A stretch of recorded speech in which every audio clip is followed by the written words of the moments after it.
আমার রাজনীতি কি করব আমি বুঝবো, তাদেরকে কৈফিয়ত দেব না, 100 বার করব। যারা বাবরি মসজিদ আমি করেছি, আর বাবরি মসজিদের জন্য যারা অনুদান করেছে, সেই অনুদানের মাত্রা এখনো 10 কোটি ছাড়ায়নি। তারা আবার সেই মুসলমান মুনাফেক মুসলমানরা হাইকোর্টে গিয়ে আমার বিরুদ্ধে অর্থ তছরুপের মামলা করছে। বাবরি মসজিদ রোখার জন্য 10% মুসলিম মুনাফেক তারা ওপেন বিরোধিতা করেছে, এখনো করছে।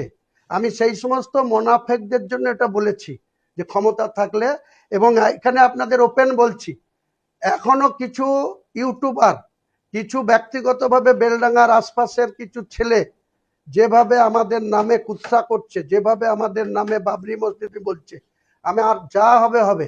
আমার লাইফে আমি অনেক কিছু রিস্ক নিয়েছি, করেছি, কেস খেয়েছি, জেল খেটেছি। আমি এসব ভয় পাই না, আমি উপরওয়ালাকে ভয় পাই।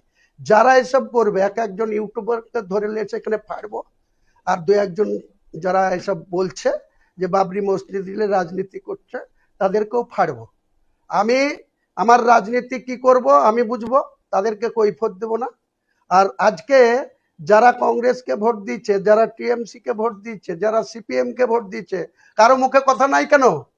36 জন মুসলমানকে টিএমসি ভোট দিয়ে এমএলএ পাঠিয়েছে, তারা আজকে কেন কুরবানি নিয়ে একটা কথা বলছে না?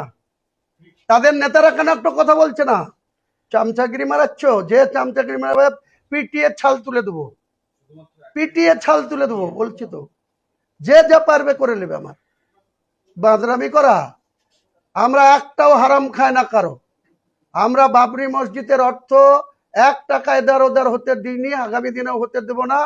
বাবরি মসজিদটা নিয়ে বারবার ইস্যু করা হচ্ছে, বাবরি মসজিদ হয় কিনা সেটা 2028-এ যেদিন ওপেন করব সেদিন প্রশ্ন করবেন, তার উত্তর দেবো। তার আগে আলতো ফালতো কারো কথা শুনে বাবরি মসজিদের কোনো কোশ্চেনের উত্তর আমি দেবো না।